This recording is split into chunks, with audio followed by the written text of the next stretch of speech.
Okay, welcome back to the Real Music Observer. This is Dave observing real music in real time for real people, just like you and me.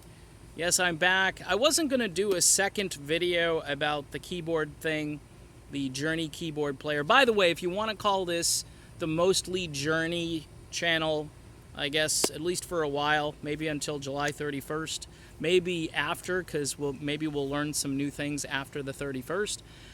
Uh, you can do that. I've got other breaking news that I can confirm on this video as well, and I may throw it in the video or I may not. I don't know. It could be its own separate video. I had kind of a fun anecdotal video to do about Steve Perry in the 1980s and so forth, but I am holding off on that for now, so you'll just have to wait until the next video. So this keyboard player, this guy, Travis Thibodeau is the guy's name. Doesn't really roll off the tongue, and I apologize to you, Travis. I think your name needs to maybe get a little more exposure, possibly on the band's website. Maybe? Okay, so I learned, because Twitter is so helpful. There are so many people that want to correct you when you... I didn't misquote or state anything wrong. I just maybe didn't have all the information. But I did dig in and find out who this guy was and what he's doing. Come to learn that the keyboards are mostly fake. I mean, they might be real, they might be plugged in, but I guess he isn't really playing them a whole lot up there.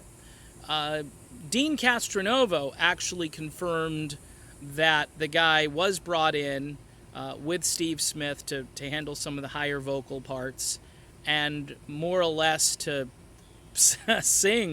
actually sing lead vocals on the tunes that Dean would have sung with the band.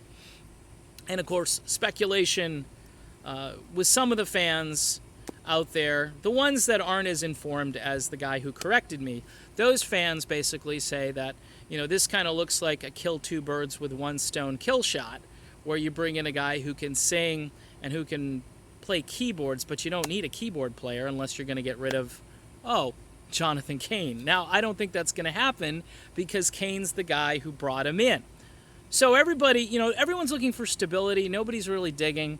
I mean, here's the thing about being a skeptic, okay? If you're a skeptic, you're more apt to find a story. If you just believe everything that it's everything's hunky-dory, maybe it is, maybe it's not.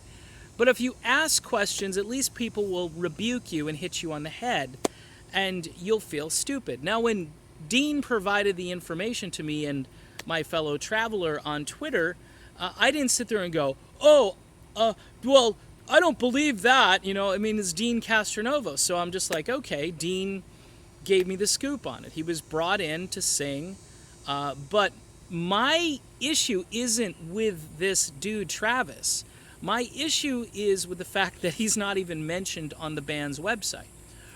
But I was told he's a hired gun. He's somebody who comes in and just does his job sort of anonymously, doesn't wave at the crowd or anything, doesn't come out with the band and wave and bow at the end of the show, which I'm pretty sure he does.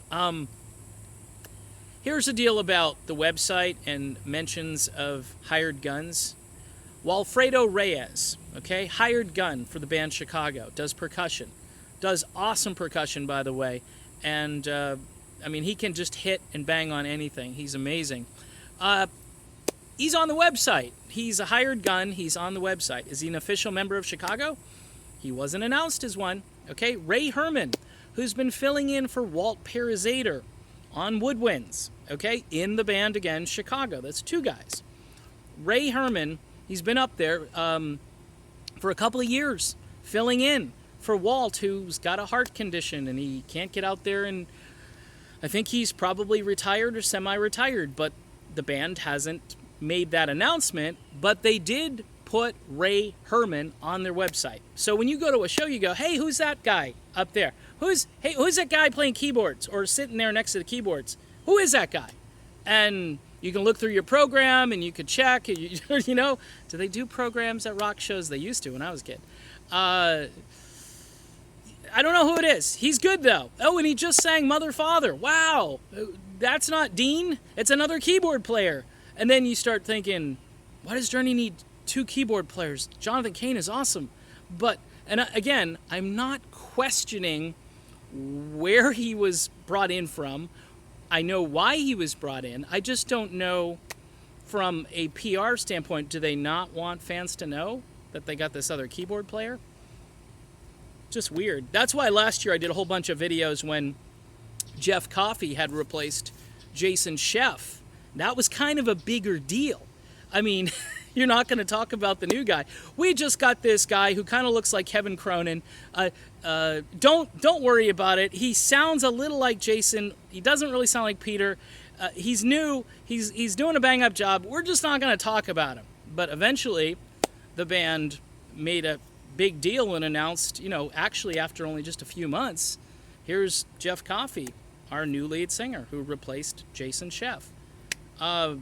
So I guess as a fan, from a communication standpoint, from a public relations standpoint, it just, if the guy's good, and obviously Jonathan Cain thinks he's good, Neal Schon must have given his blessing on the guy and that's where the speculation comes from.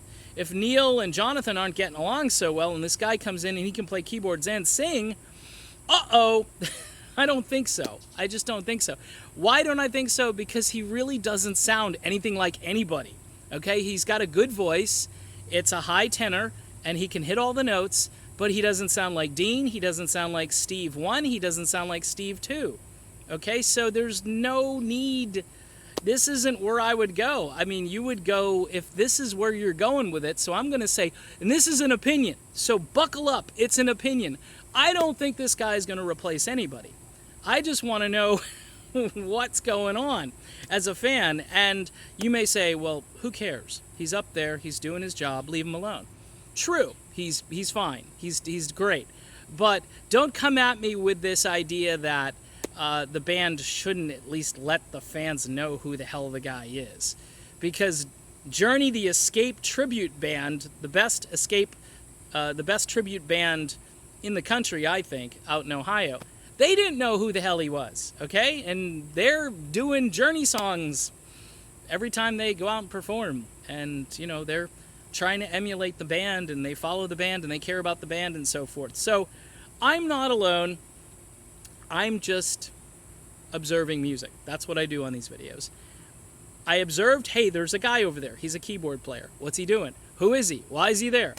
Now we know. Okay, now we know. Thanks to Twitter, thanks to my buddy over on Twitter who, boom, boom, boom, just correcting me and then sending, quick, let's ask Dean. And Dean answered, thank you, Dean. Should I do the breaking news about Dean? No, I'm going to wait till the next video and talk about Dean. Dean Castronovo is one cool cat, though, I can tell you that. I like him a lot. I did a great video, me doing a great video, but doing a video about his life and what looks to be a really good recovery from a really low point in his life. So we'll end the video on that note, and of course a tease for the next video. I'm Dave, and we'll talk again soon.